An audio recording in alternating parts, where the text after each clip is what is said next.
Hello. We are back. Yes. It is the same day. We are doing a same day recording for part 2 and 3. Period. Oh, damn. That was the best one yet. So we're at the good bit. After a Navy SEAL has died, though, already. Yeah. This is the good bit. Rest in peace. We're at the rescue. I'm sure you've all been dying to hear about it. We are recording. Hello, my name is Georgia. And I am Olivia. And welcome to Nurse Ratchet.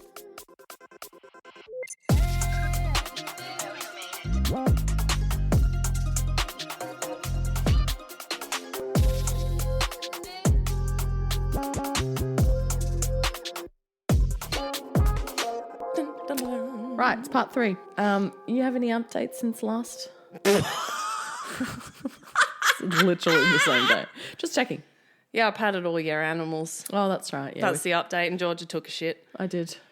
That's it. I'm on antibiotics because I have a UTI. Why? You've got a UTI? Why? A UTI. How and why? I think it was from intercourse. The sex? With who? Yes. Oh, I had Who a have you hookup. been fucking?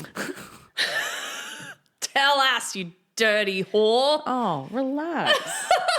I had a hookup from, I think it was Hinge. Ooh. Yeah, no, it was Boy?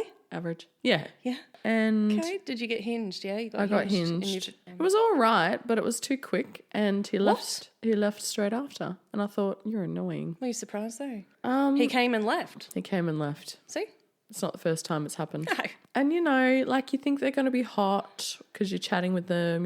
We had a phone call or whatever, and he sounded hot. real. He's South African, Of course he but was. white South African. So what is that? Afrikaans? I don't know. That's the language. Is it?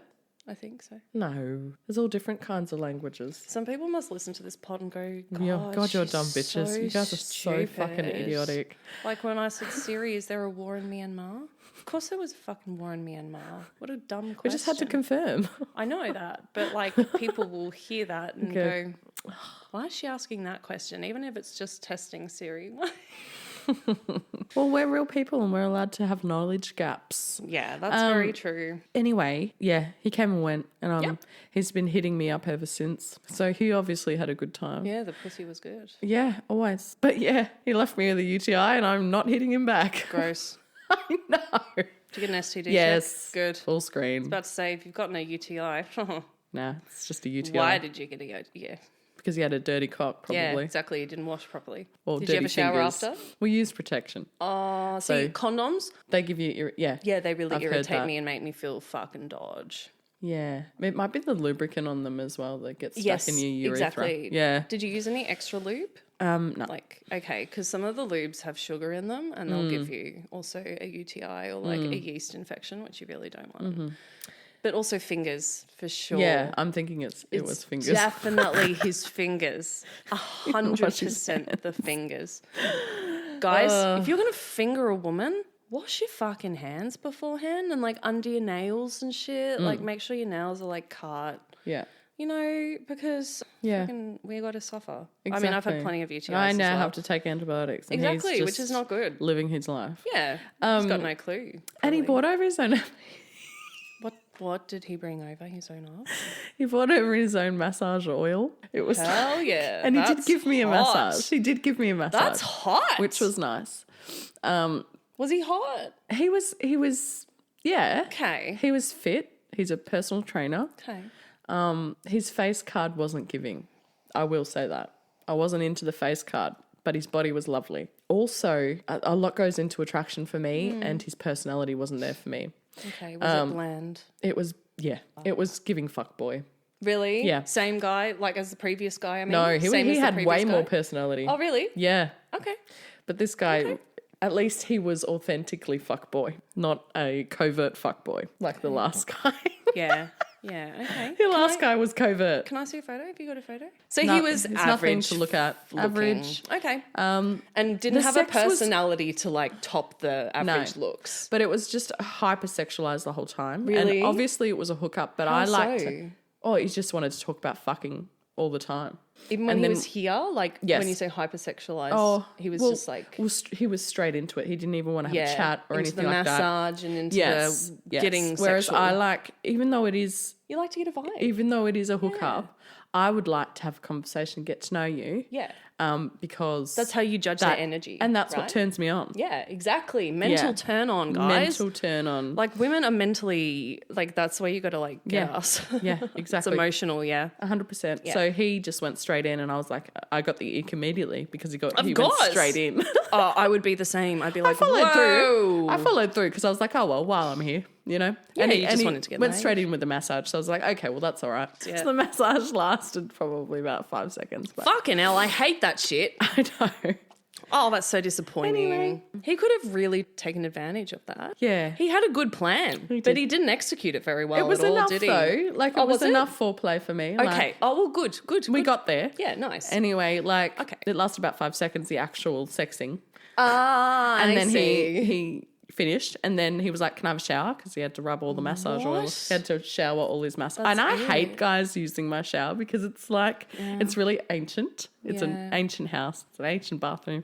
Anyway, I let him, and I was just thanking my lucky stars I cleaned up because I had 2 used tampons in there like an hour before, because sometimes I'll go in there and I'll just take my tampon out and just forget to. Because it's Georgia, she's fucking everywhere. The ADHD gets it. Yeah, I take my tampon out and I give myself a wash. She's and then forgotten that it's taken out. Yeah. I intend to put it in the bin, but sometimes it takes me a day or two to clean out the shower. Anyway, I did happen to do that, and lucky I did because he used my shower. Hell yeah. I was like, You didn't have to go, oh, just give me 1 second. I'm just going to tidy up in there quickly. I would have had to. You would have had to, yeah. Or I would have completely forgotten they were there and just sent him in. Oh, well, he definitely wouldn't come back after that. No, he wouldn't. Nah. You would have saved yourself any trouble, hey? I know, because now he's Scare him messaging off. me. And after the shower, he immediately got dressed. And I was like, oh, you're leaving? And he was like, yeah. I was like, so no round 2 then? No, because like I didn't get it off. I didn't. Yeah. Like he didn't even try. You weren't done. Yeah, I no. wasn't done, and I just think that's not fair. He treated you like a fucking prostitute in a way without didn't- paying you. I didn't get paid. You know, come and leave. Like he came, And he had he a left. shower, and then he left. Yeah. Because that's all he And he wanted. made up He wasn't some interested bullshit in excuse. making you feel good. He also know? informed me that he was unemployed, and I was like, Why? massive ick.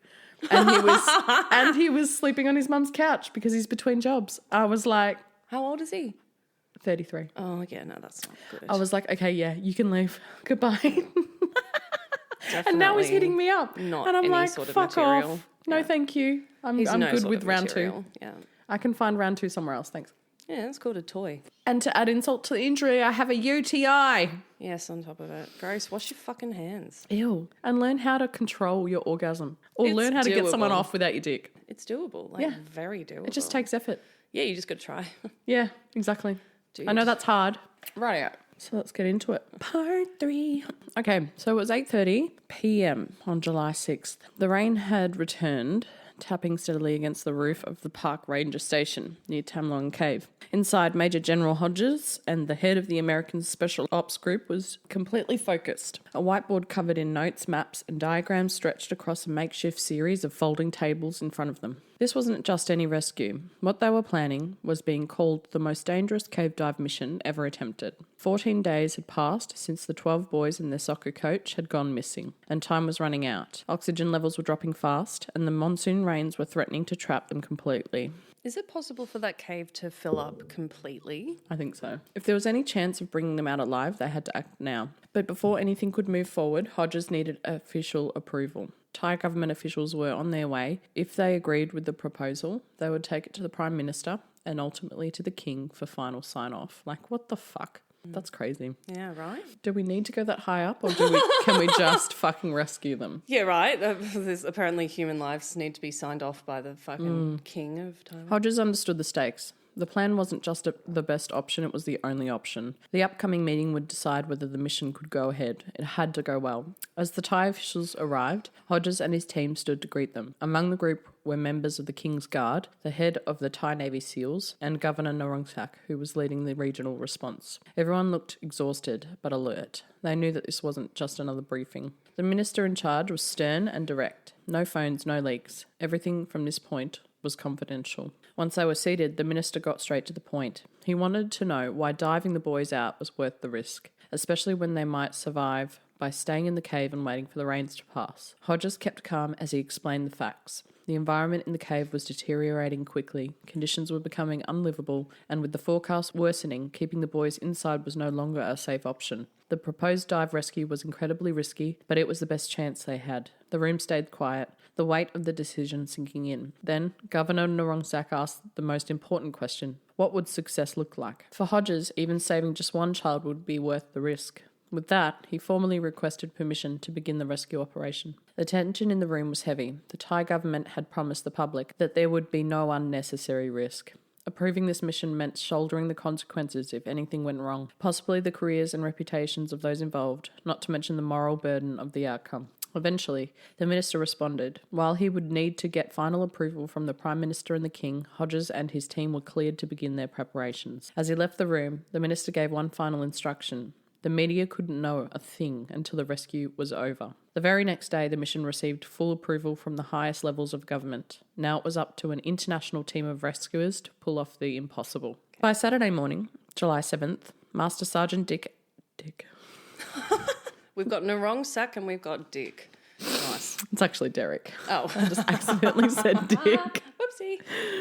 Master Sorry, Sergeant Derek Anderson from the American Special Ops team was at the edge of a training pool, stopwatch in hand. Thai Navy SEALs were in the water, each one holding a buoy as they tested specialised dive masks. Anderson, Hodges' second in command, was all about precision.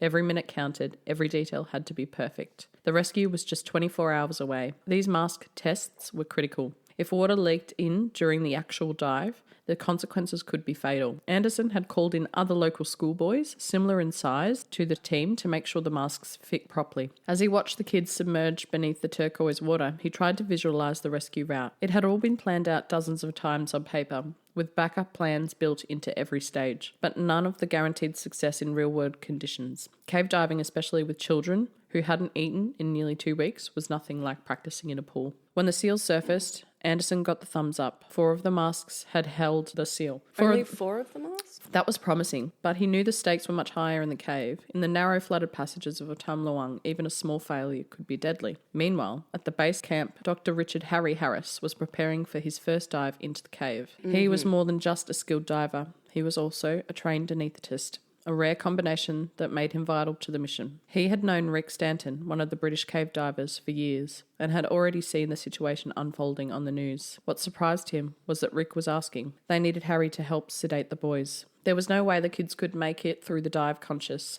They were weak, terrified, and completely untrained. But sedating them introduced its own massive risks, especially underwater. Harry's first reaction was that it was too dangerous. He didn't want to be part of a plan that could lead to children dying. He thought that would be the end of it. But then Rick messaged again. Without sedation, none of the boys would survive the journey out. That was the turning point. Harry understood what was being asked of him and why. If they didn't try this, the boys were as good as gone. A day later, Dr. Richard Harris was on a 12-hour flight to Chiang Rai, Thailand. The task ahead was far too complex for one person, so he brought backup. Craig Challen, a fellow Aussie and close friend. Challen was a veterinarian by trade, but more importantly, he was also a highly skilled technical cave diver with rescue experience. Harris knew he needed him. There was no rule book for this kind of mission, no protocol for how to safely sedate and transport unconscious children through several kilometres of flooded, twisting cave tunnels. The plan was to use a combination of ketamine and atropine.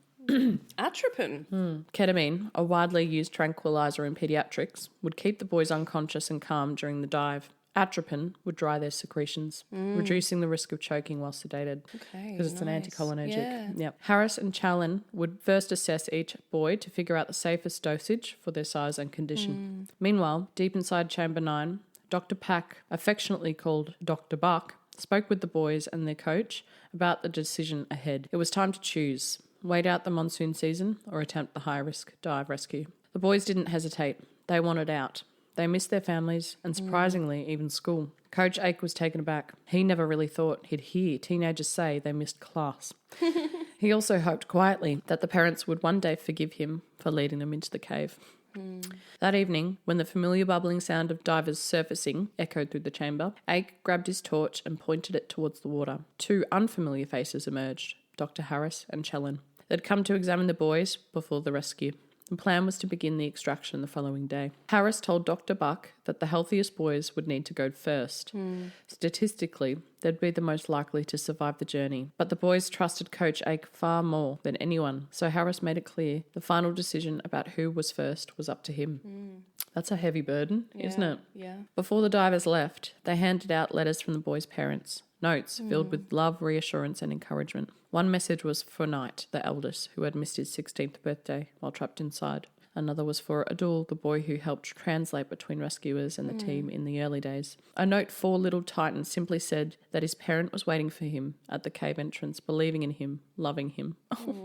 Dead. Oh my God. That Imagine really pulls at your reading that message heartstrings. as a young boy like that. Oh. One of the boys noticed there was a letter from their coach too. A message from his mother said they weren't angry. Another boy echoed the same from his parents. It wasn't his fault. Coach Ake, still carrying the weight of responsibility, finally heard something that helped ease his burden, if only slightly. So they're telling him they don't blame him. That's so nice. Of course. Once the divers submerged again and disappeared into the darkness, Ake was left alone with the decision. How could he choose an order that wouldn't frighten the weaker boys? Would you blame this man if he had brought Hunter down with him?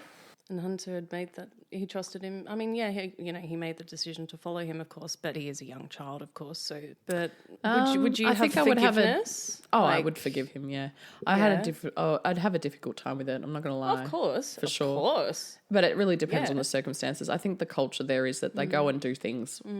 They're After very games adventurous, and they boys and teenagers. It's not like here where you have to tell the parent every single thing you're doing all the time because it's a different environment, different culture. These kids just play out in the street all day by themselves. Yes. Without their parents. Yeah, exactly. They just go on and an adventure. they just come home when it gets dark. Yeah. That's not here. That's what I used to do as a kid. Yeah. That's what I used to do too. Yeah. But things have changed, haven't they? Yeah, it really has.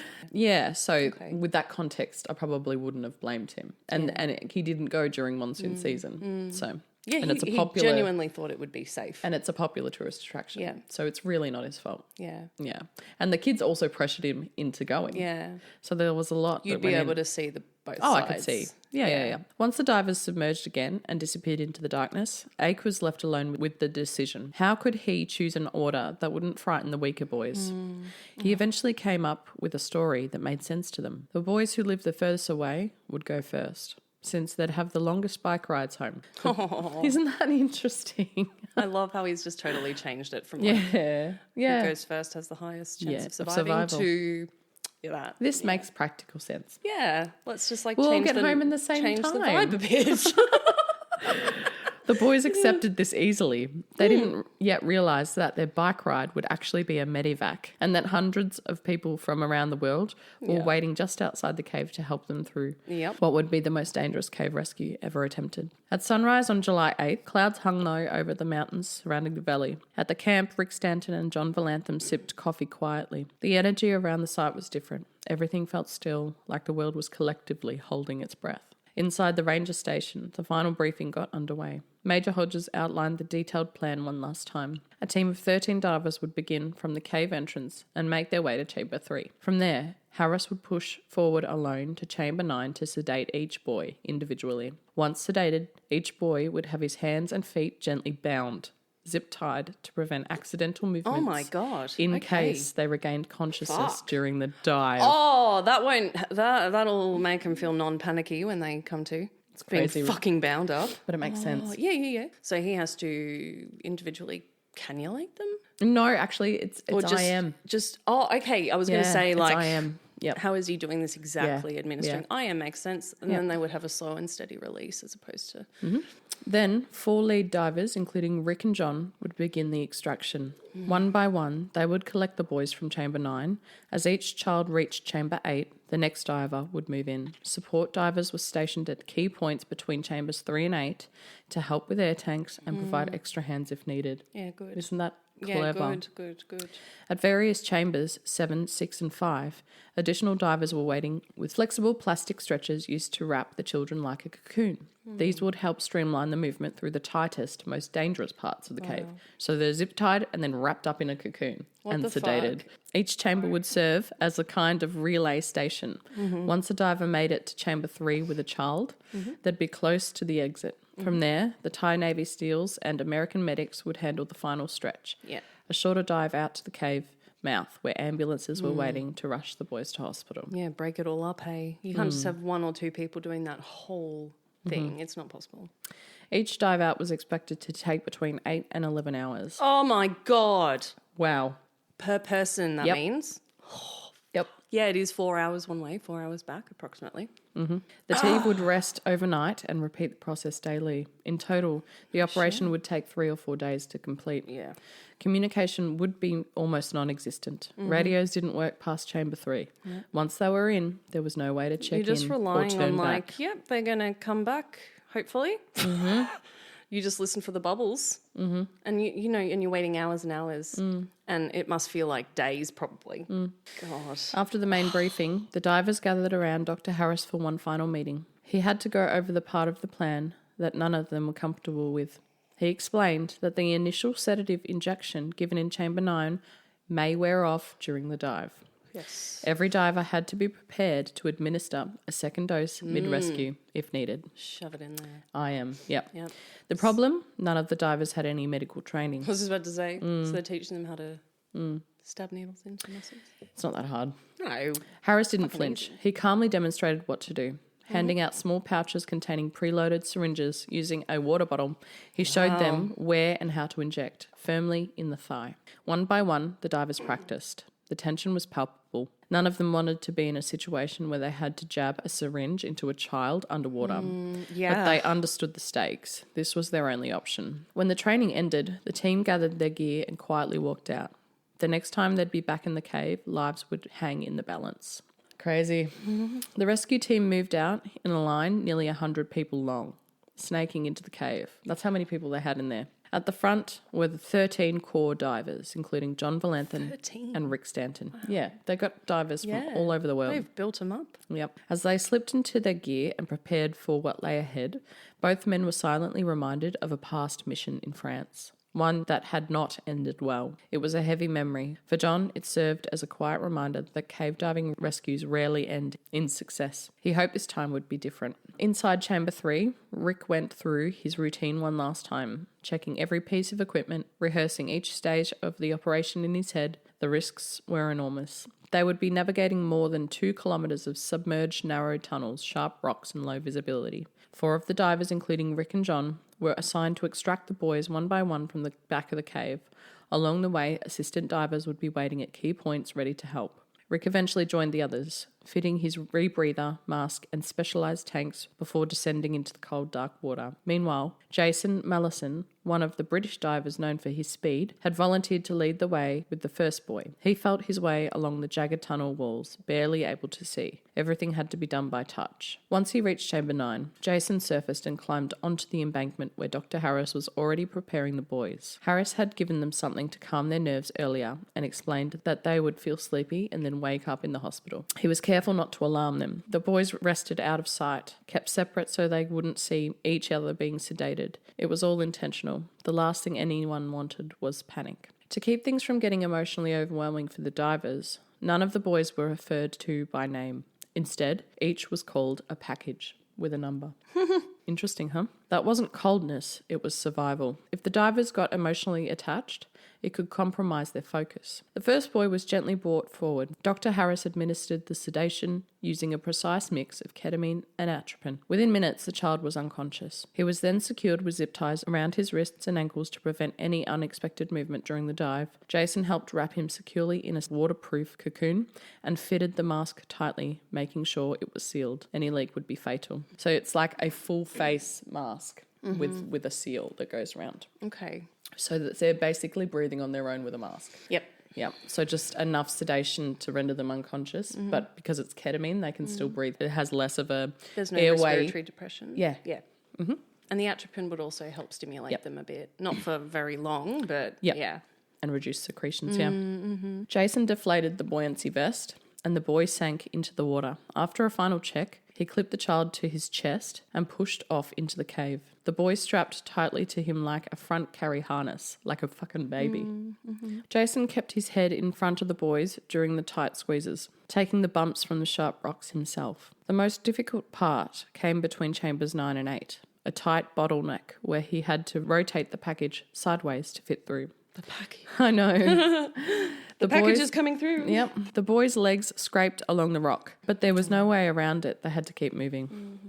As Jason approached the next chamber, he gave the rope a tug, the signal that he was approaching. Rick Stanton and Craig Shallon were already there. Once Jason surfaced, they immediately checked the boy. He was still breathing. Together, they carried him over the rocks to Chamber 7 before Jason continued alone. Rick now had his own package to bring out. But as Jason reached Chamber 6, he noticed something wrong. The boy was twitching. That wasn't supposed to happen. The sedation should have held. If he woke up underwater, he could panic and take both of them down. Jason quickly surfaced, struggling to lift the child's leg out of the water. He reached for the injection pouch, but the syringes spilled into the water. Oh, no. I know. How frustrating. I know. In a mad scramble, he managed to recover one before the current swept the rest away. Crazy, right? The boy twitched again. Jason didn't wait. He plunged the needle into the thigh and re-administered the dose. Get that shit in there. The child went limp again. Jason took a breath and pushed on. Okay, start again. Here we go.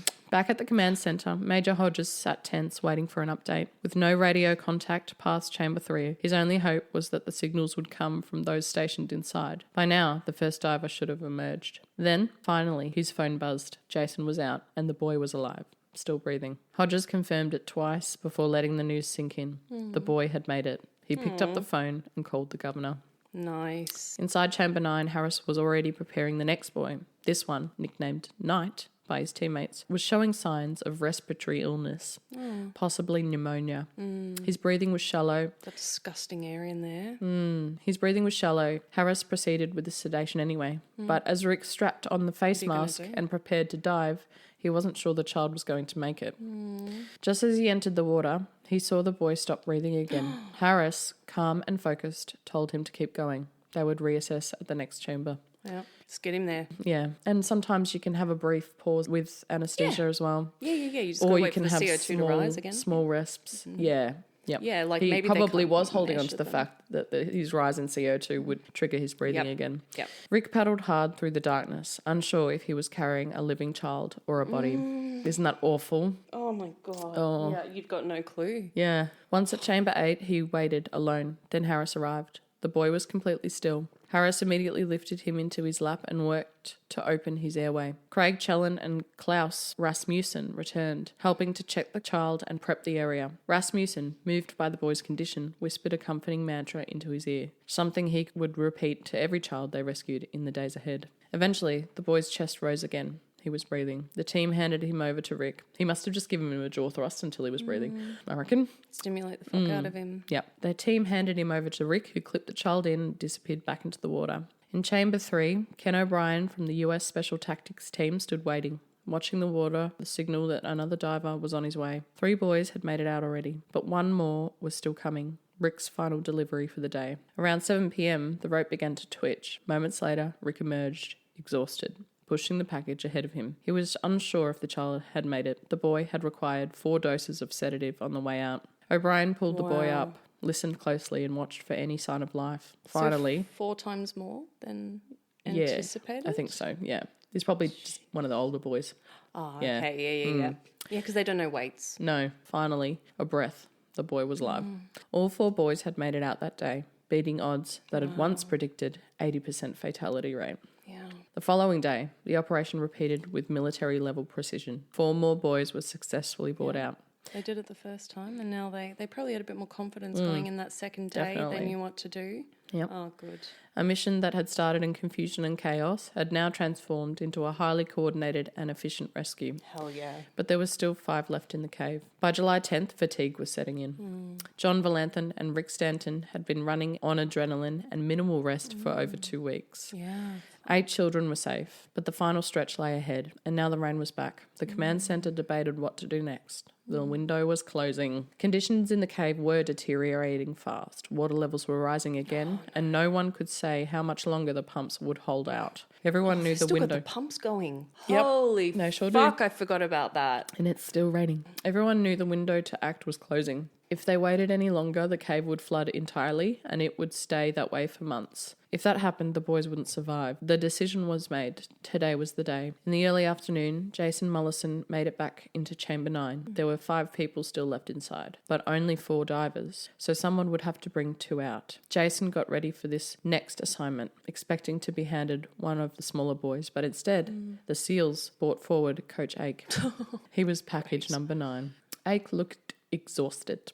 He'd been giving most of his food to the kids. It didn't take much to sedate him. Oh, poor thing. Fuck. Jason and Dr. Harris quickly wrapped him up, got the mask fitted, and then Jason slipped beneath the water with him. Half an hour later, John Valanthan arrived to take out the next boy, T, the team captain. The dive took about 5 hours and was mostly smooth, except for a tight squeeze toward the end. John was tall, and getting through that last section with a child strapped to his chest was brutal. But he made it through, passed the boy to the rescue team and slumped down beside Rick Stanton. 2 down, 3 left. Rick followed shortly after, with little Titan secured to him. That anticipation must be crazy, I know. knowing you've got 3 left. You're almost there. Titan was one of the smallest boys, now weighed barely 30 kilos. There's nothing to him anymore. Rick had done this multiple times by now, but the cave had changed again. Visibility was basically non-existent now. 2 days ago, they had a few inches of light. Now it was pitch black. He moved slowly and carefully, trying to protect the boy's head from sharp rocks and narrow gaps. This is Titan. Eventually, they broke through into Chamber 3. Rick handed Titan over to the medics and collapsed next to John. They talked briefly. Yes, their packages had made it. Coach Ake, in fact, had insisted on going under sedation, wanting to do it just like the kids. Because he could have... Fair enough. I would have absolutely like, knock me out because I'm going to fucking panic. Yeah, and if you die, you won't even know about You it if you're won't know. sedated. So fuck yeah, Absolutely. give it to me. Yeah. Give it God. to me. Fuck going conscious. No Jesus. way. You have to literally suffer mentally and physically through that whole time. Like, no thanks. No thanks. I'll just not be aware. They've been Much suffering rather. for like 2 weeks. Yeah, right? Yeah, no, enough. Enough is enough. Chris Jewell, one of the younger divers, was up next with the 12th boy. He had done well so far, but the exhaustion was catching up with him. Nearing Chamber 3, he hit a swirling mess of mud and silt and lost hold of the guide rope. Oh, God. In the chaos, he drifted off course. He surfaced in an unfamiliar air pocket. No. No lights, no rescuers. Not on their map. Just him and the boy. He must have, there's be so many chambers. Yeah, you're right. Just him and the boy who wasn't doing well. The cold had set in and the kid's lips had turned blue. Fuck. Uh-oh. He's hypoxic. cyanosed, yeah. Yep. Chris did what he could, held him close, tried to warm him up and waited, hoping someone would find them. Jason Mollison was still in motion with the final boy, package 13, when he popped into Chamber 4 and found Chris sitting there, clutching his hypothermic package. Oh, funny seeing you here. Yeah. Chris had made it close, but the disorientation had thrown him off. Dr. Harris surfaced soon after, surprised to see them. Realising Chris was at his limit, Mellison and Harris offered to take both boys the rest of the way. Yeah. Together, they completed the final stretch. When they arrived in Chamber 3, the place erupted. Everyone cheered. Medics rushed in, checked vitals. Both boys were breathing. Every single one of the Wild Boar soccer team had been saved. Oh, yeah. Isn't that amazing? So I read that apparently 2 rescuers died.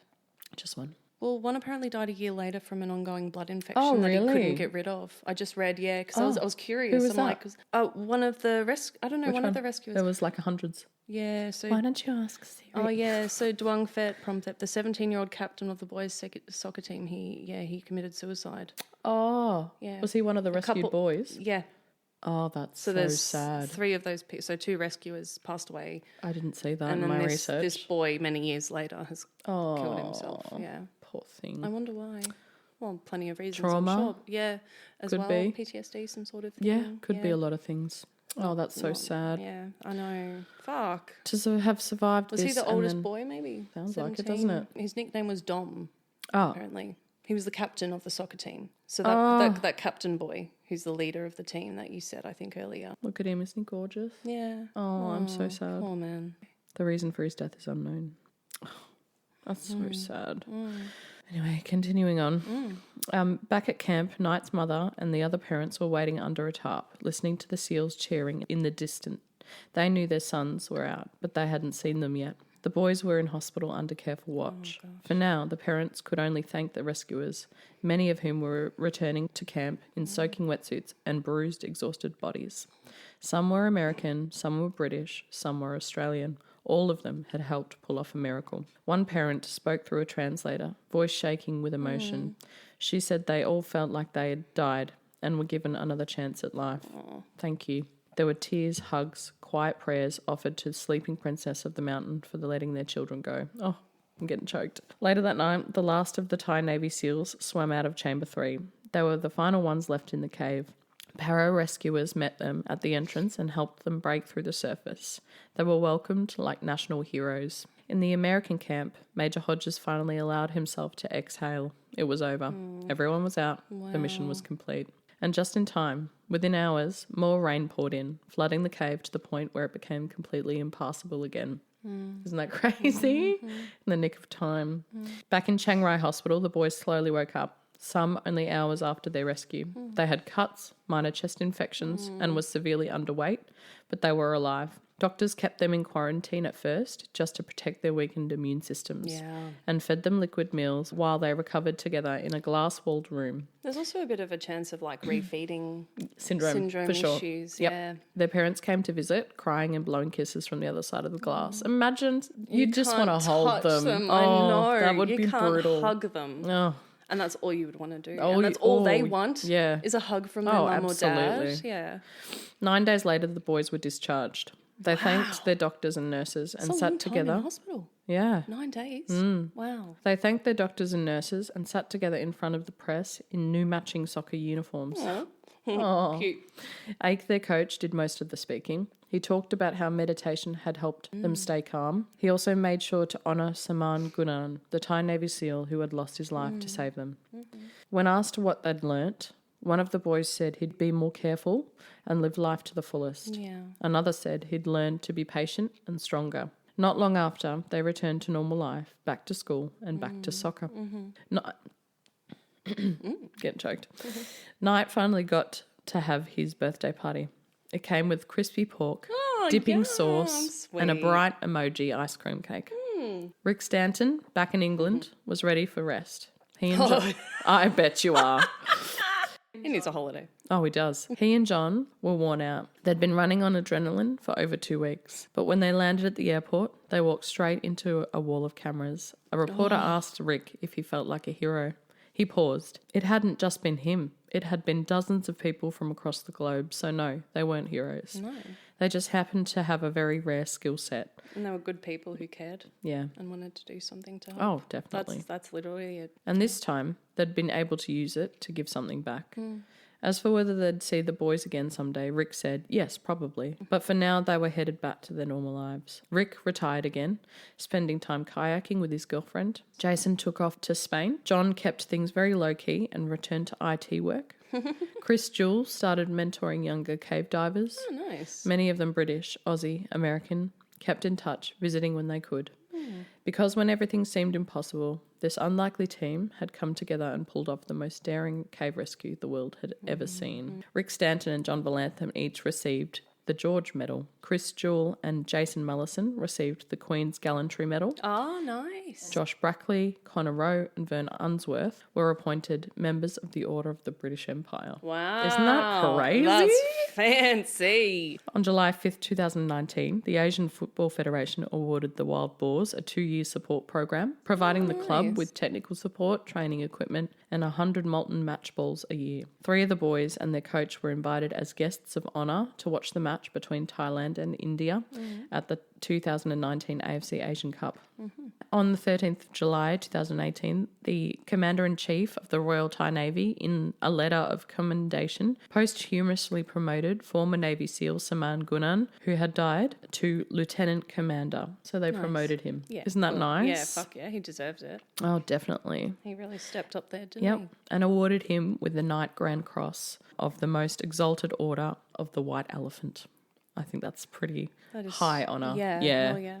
The Governor-General of Australia awarded the Bravery Medal to the 6 AFP Special Response Group divers and the Navy clearance diver who supported the diving operation in the cave for having displayed considerable bravery. Dr. Richard Harris and Craig Challen were awarded the Star of Courage for having displayed conspicuous courage.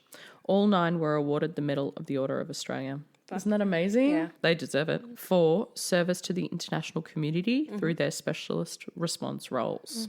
Also, Challen and Harris were named Australians of the Year. Hell yeah. Yeah, that's Nice. so cool. So sweet. So some observers, primarily in Western media, questioned whether assistant coach Ake should face criminal charges for leading the group into the caves. Of course, there's going to be people that go there, hey.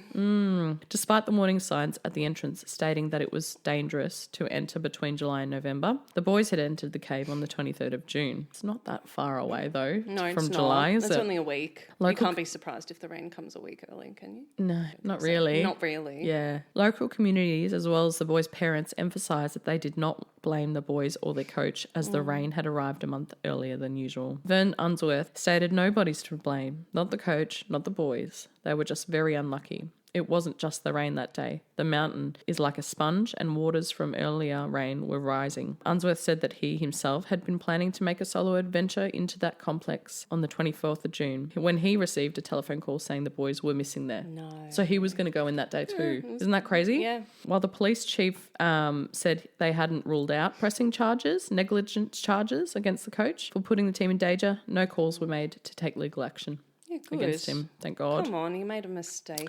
And I he know. fucking was so apologetic for it, I seems. know. Yeah, he didn't have malicious intent at the end of the day. It was an accident. You think he took them all in there, like, intending to kill them all? Yeah. I fucking doubt it. Of course Luckily, not. in the mainstream media, Ake was widely held a hero and was a calm voice that helped the boys to beat despair in the darkness, treated the boys with care, giving them his food, helping them remain calm and instructing them to drink the relatively clean water dripping from the cave walls instead of the murky floodwaters that trapped them. He led them very well. Oh, He led the He group. absolutely did. And he just was there for all of them. And he probably felt like he had to as well. He felt responsible, as we know. So he's probably thinking, I have to actually do my best here. yeah. One of the fathers of one of the boys was asked if he should be held legally responsible for negligence, and he said, "We would never do that. The boys love their coach, and we as parents don't want it either. Coach Ake had been good to my boy, and now I hear how he gave them hope and kept them calm for so many days without food. I have great admiration for him." And he'll live like the rest of his life remembering this. You know, that's enough guilt forever, surely. Yeah, absolutely. That's a punishment in itself. Yeah, he deserves a fucking award. He does too. He does. Absolutely. We'll end this on a funny story because I thought it was hilarious. On July 7th, Elon Musk stated that engineers from SpaceX and the Boring Company planned to build a tiny kid-sized submarine made from the liquid oxygen transfer tube from a Falcon rocket. The submarine would be light enough to be carried by 2 divers while being robust and small enough to fit through the narrow gaps. And he wanted to rescue the boys with his submarine. Okay. Later that day, Musk mentioned that construction on the submarine was complete and that it was being shipped to Thailand. Really? Rick Stanton reportedly emailed Musk stating it was absolutely worth continuing with the development of this system in as timely manner as feasible. Yeah. If the rain holds out, it may well be used. However, Stanton, through a spokesman, dismissed the plausibility of the submarine due to the cave being too narrow, which makes sense. Like, there's no way. By the 9th of July, Musk had arrived at the rescue site and visited Cave 3. Yeah. I did not know this. I know, I didn't either. No one heard about Musk back then. He was a found this nobody. later. It was so funny. He was basically a nobody back then. Like, he was rich, but he was doing the no SpaceX one thing. knew him. Yeah. Really. Yeah. He commented that the mini sub was ready if needed and that it would be left in Thailand should it be needed for the rescue for future events. However, the submarine was not used during the rescue. Additionally, the local governor stated that it was not practical, to which Musk responded that the governor was not a subject matter expert and mentioned Shut up, Governor.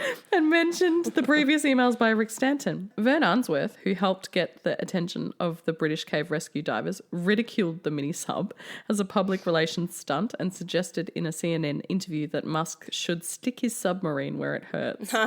In retaliation for this, Musk falsely accused Unsworth of pedophilia and hired a private investigator in an attempt to discredit him. What the fuck? Fucking getting nasty here. Musk issued a public apology to Unsworth after he unsuccessfully sued him for defamation. Wow. That's crazy. A little bit of drama. Look, yeah, maybe he totally wanted to just get in on it because it's Musk, but also, what if he just wanted to help and then he was shut all over for it? That's not really fair either, is it? Maybe he really wanted to help. He had the means. He's got the money. Yeah, it just He wasn't had an practical idea. though. No, Well, he but had they an said, idea, and he tried. Is my point. Yeah, that's all. fine. Yeah. And the governor just said it wasn't going to work. Well, fair and then enough. he was just like, well, he doesn't know what he's talking about. Yeah, but it's like, have you? He The cave is then barely big enough publicly for a criticised the governor. That's very risky. And people in Thailand would not have taken nicely to that. No. And Vern was living in Thailand. He was very cultured. If you talk negative about the king in Thailand, you'll get arrested and put in Exactly. jail. So you I was don't so do careful that. when I was there. You don't do that. And Vern told him to shove his submarine where it fucking hurt. Good. Because he's being disrespectful. He's bringing his culture in. You're right. Yeah. So fuck you, Elon Musk. You're a total wanker. Yeah. Have you seen like... You could have done better and actually helped. He just made it about him. Yeah, he That's did. You're the right. thing. You're right. He could have genuinely I'm helped. sure his intentions were to pull this off and then make a big name for himself. Of course. He wanted because to, that's what he's been doing his entire life. Of course that's his goal. He wants to be famous and rich. Instead, cave divers and an anaesthetist and Navy SEALs and US military pulled it off wanted to without have you, the same Elon. level. So amazing story, right? Oh, can I ask? So that youngest boy that was 30 kilos. Yeah, Titan.